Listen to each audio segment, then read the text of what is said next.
कल पीसीआई का नोटिस देखने के बाद में कुछ समझ में ही नहीं आ रहा था, क्या बोलूं क्या बताऊं बच्चों को। जो कुछ है सब क्लियरली मेंशन है और 4 लाइन जो उन्होंने दे रखी थी कि आपका एग्ज़ाम इस डेट में होगा, इस डेट से फॉर्म अप्लाई होंगे, इस डेट तक आप फीस सबमिट कर सकते हैं। उसके अलावा जब उसका जो बुलेटिन वाउचर होता है, बुलेटिन इंफॉर्मेशन वाउचर होता है, उसको ओपन करने के बाद में सारी चीज़ वहाँ से निकल के आती हैं। फिर पता चलता है कि अरे यार ये तो क्या ही हो रहा है, समझ में भी नहीं आ रहा था क्या बोला जाए अब इसके बारे में। कॉलेज से भी बच्चों के फ़ोन आए जो हमारे साथ के क्लासमेट हैं, और जो आप लोग यूट्यूब पे जुड़े हुए हो या इंस्टाग्राम पर, उनके भी मैसेज आए। किसी का कोई रिप्लाई मैं नहीं कर पाया, क्योंकि मैं भी यार स्टूडेंट हूँ आपकी तरह। मैं क्या बोलूँ, मेरे ही कुछ समझ में नहीं आ रहा कि हो क्या रहा है। 6,000 रुपये फ़ीस यार एक एग्ज़ाम की, वो भी एग्ज़िट एग्ज़ाम, एक डिप्लोमा का। समझ में ही नहीं आ रहा कहाँ से कहाँ क्या कर रहे हैं यार ये लोग। चलिए कोई बात नहीं, देखते हैं क्या हो रहा है, कैसे क्या करना है। बाकी आपको आगे बताता हूँ मैं वीडियो में क्या कुछ नया है।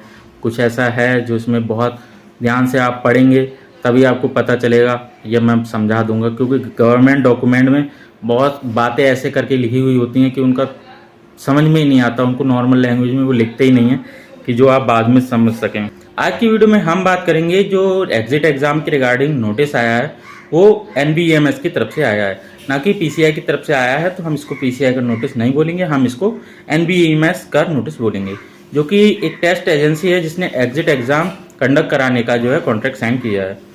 तो हम इससे बात करेंगे कि इस नोटिस में क्या कुछ कहा गया है, क्या क्या गाइडलाइंस हैं, क्या क्या चीज़ें नई हैं, और क्या क्या ऐसी चीज़ें हैं जो कि शायद नहीं होनी चाहिए थी इस एग्जिट एग्ज़ाम में। वही सब हम इस वीडियो में बात करेंगे। तो चलिए वीडियो को शुरू करते हैं। सबसे पहले हम बात करेंगे अगर फॉर्म सबमिट नहीं हो पाता है ठीक से, तो जैसे कि बहुत सारे एग्जामिनेशन होते हैं जो फॉर्म सबमिट ना हो या आप एग्ज़ाम नहीं दे पा रहे हैं, तो आपकी फ़ीस जो है वो रिफ़ंड हो जाती है। लेकिन इसमें ऐसा कुछ भी नहीं है, आपकी फ़ीस बिल्कुल रिफ़ंड नहीं होने वाली। अगर किसी वजह से आपके फॉर्म में गलती रहती है या आपका फॉर्म सबमिट नहीं हो पाता है तो आपकी फ़ीस रिफ़ंड होने वाली नहीं है। और फीस का भी आपको पता होगा ही, इन्होंने फ़ीस रखी है 5,900 रुपये। मतलब एक बार आप एग्ज़ाम देना चाहेंगे तो आपको 5,900 रुपये फ़ीस पे करनी पड़ेगी। और ये एग्ज़ाम साल में 2 बार हुआ करेगा। मतलब अगर आप एक बार में क्लियर आउट नहीं कर पा रहे हैं तो आप 5,900 रुपये फ़ीस पे करेंगे, आप एग्ज़ाम देंगे। अगर आप चाहते हैं हम दोबारा से एग्ज़ाम दें, अगर फर्स्ट अटैम्प्ट में आपका क्लियर नहीं हुआ तो आपको दोबारा से जो है फ़ीस सबमिट करनी पड़ेगी। और इसी तरह से जब तक आप एग्ज़ाम को क्लियर नहीं कर लेते आपको हर बार फीस सबमिट करनी पड़ेगी। तो 5,900 रुपये फ़ीस आपकी ये जो है वो एग्ज़िट एग्ज़ाम की फ़ीस है। इसके अलावा अगर आप कैफ़े वगैरह पे ऑनलाइन कराते हैं तो हर जगह का अलग अलग चार्ज है, कहीं पे 100 है, कहीं पे 200 है, कहीं पे 150 है। तो इस तरह से आप वो फ़ीस भी पे करेंगे। अगर आप खुद कर लेते हैं तो आप खुद कर सकते हैं इस चीज़ को। तो चलिए ये तो बात हो गई फ़ीस की।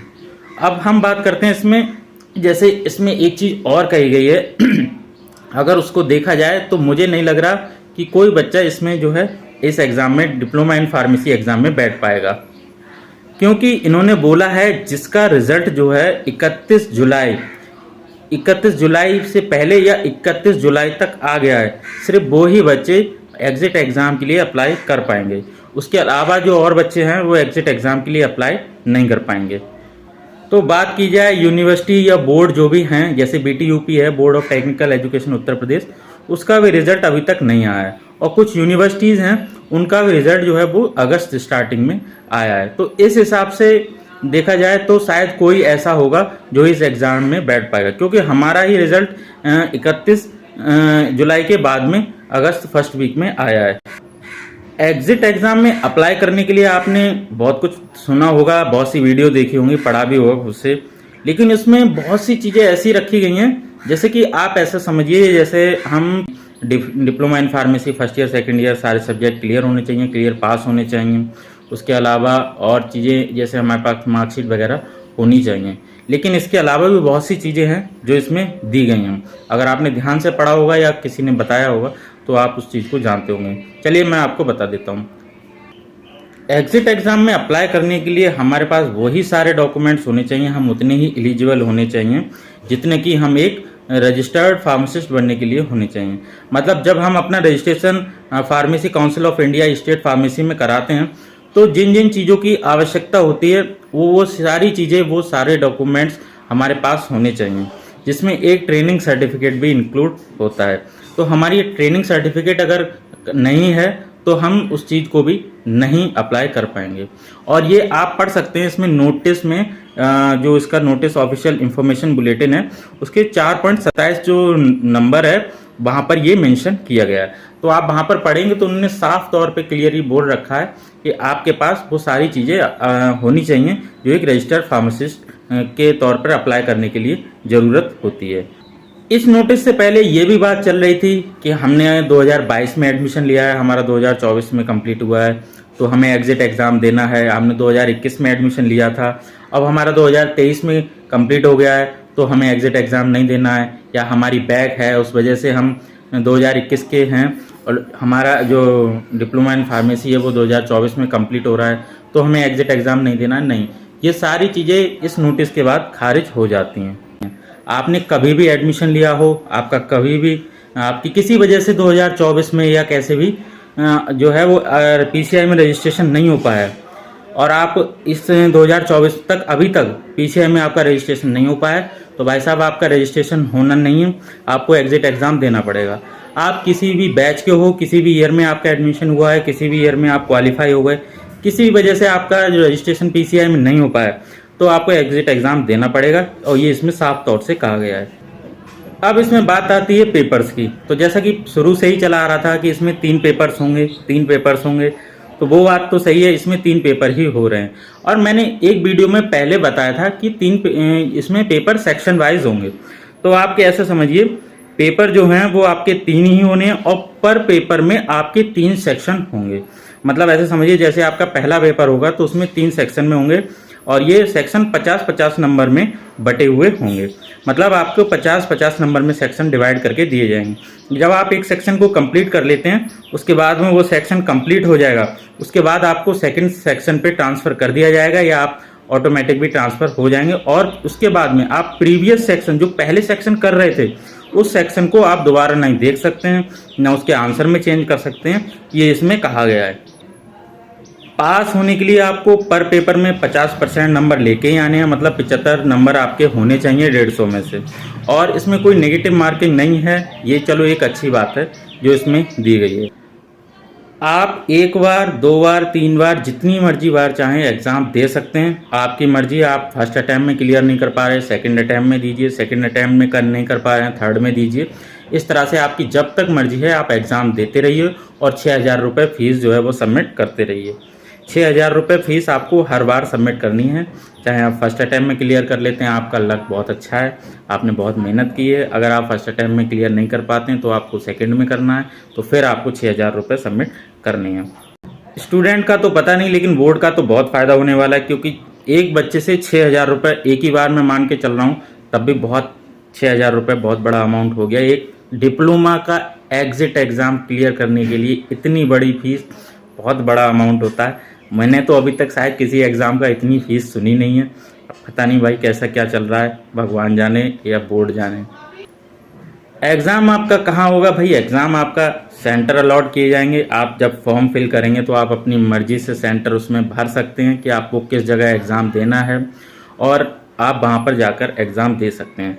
लेकिन इसमें एक चीज़ बड़ी पेचीदा मेंशन की गई है, मैंने बहुत देखा, बड़ी गौर से पढ़ी, मुझे बड़ा अजीब लगा सुन के कि इसमें कहा गया है कि आप सेंटर फिलअप कर लेंगे, आप सेंटर अलॉट कर लेंगे या मतलब सेंटर फिल कर देंगे, उसके बावजूद भी अगर NBEMS चाहता है आपका सेंटर देश के किसी भी शहर में भेजने के लिए, तो वो इस चीज़ के लिए एलिजिबल है। उन्होंने साफ तौर पे ये मेंशन कर रखा है। और ये आपको 7.9 जो पॉइंट है, जो लाइन दी गई है उसमें पैराग्राफ 7.9 उसमें आप पढ़ेंगे गौर से तो ये आपको वहाँ पर दिख जाएगा। इसके अलावा अब हम बात करते हैं इतनी फीस होने के बावजूद भी डिप्लोमा इन फार्मेसी में क्या फ़ायदा। मतलब हमसे पहले जो बच्चे नॉट अटेंडिंग में कर चुके या जिन्होंने कॉन्ट्रैक्ट पे कर लिया, कुछ ऐसे कॉलेजेस हैं बिल्कुल बिना आए आपको डिप्लोमा मार्कशीट दे देते हैं, उन्होंने अपना रजिस्ट्रेशन करा लिया या बैक डेट में करा लिया, उनके ऊपर इस चीज़ के लिए कोई भी रोक नहीं है। वो आराम से अपना मेडिकल स्टोर ओपन करके बैठे हैं या कुछ भी कर रहे हैं, बहुत अच्छे खासे उनका सब कुछ चल रहा है। लेकिन जिन बच्चों ने पढ़ाई की है और रेगुलर जाके कॉलेज में पढ़ाई की है, उन लोगों के लिए तो ये बहुत बुरी तरह से एक बहुत भारी चीज़ हो गई। 6,000 रुपये फीस बहुत ज़्यादा है यार। मैंने समझा नहीं था इतनी ज़्यादा फीस होगी।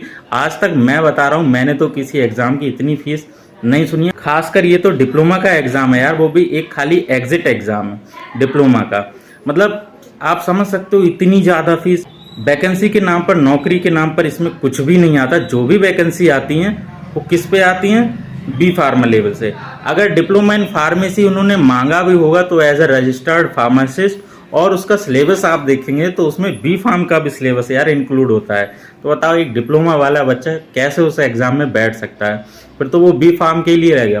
बी फार्म में ना एग्जिट एग्ज़ाम है ना कुछ भी है, और समझे, और उसमें ना ऐसा कुछ है, और फॉर्म भी उसके निकलते हैं तो बच्चे ज़्यादा उसी के एलिजिबल रहते हैं, क्योंकि उसके सब्जेक्ट जो है वो वैकेंसीज़ में इंक्लूड किए जाते हैं। अभी भी जो वैकेंसी आई हुई हैं फार्मासिस्ट की, उसमें भी सारे जो डिप्लोमा के भी बच्चे हैं उसमें, लेकिन उसमें जो सिलेबस देखा था तो उसमें बी फार्म का भी सिलेबस था।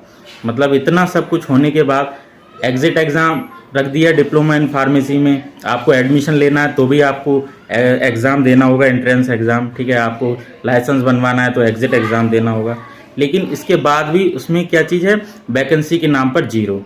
आप चलो जैसे तैसे हम मान लेते हैं कि हम एग्जिट एग्ज़ाम भी क्लियर कर लेंगे, ठीक है। डिप्लोमा कर रहा बच्चा कोई बहुत ज़्यादा अमीर घर से नहीं होता, मुझे लगता है सब नॉर्मल मिडिल क्लास फैमिली से होते हैं। जैसे तैसे हमने डिप्लोमा भी कर लिया, उसके बाद में कितनी सारी दिक्कत आती हैं। अगर आप डिप्लोमा इन फार्मेसी को कंप्लीट करते हैं, अपना ट्रेनिंग लेटर जब आप इशू कराने जाते हैं, समझिए डिस्ट्रिक्ट, अपने जो भी डिस्ट्रिक्ट है आपका, वहाँ से डिस्ट्रिक्ट हॉस्पिटल से सीएमओ के पास में, तो मिनिमम आपसे, मिनिमम बता रहा हूँ 700 या 800 रुपये आपसे रिश्वत ली जाती है एक लेटर को इशू करने की।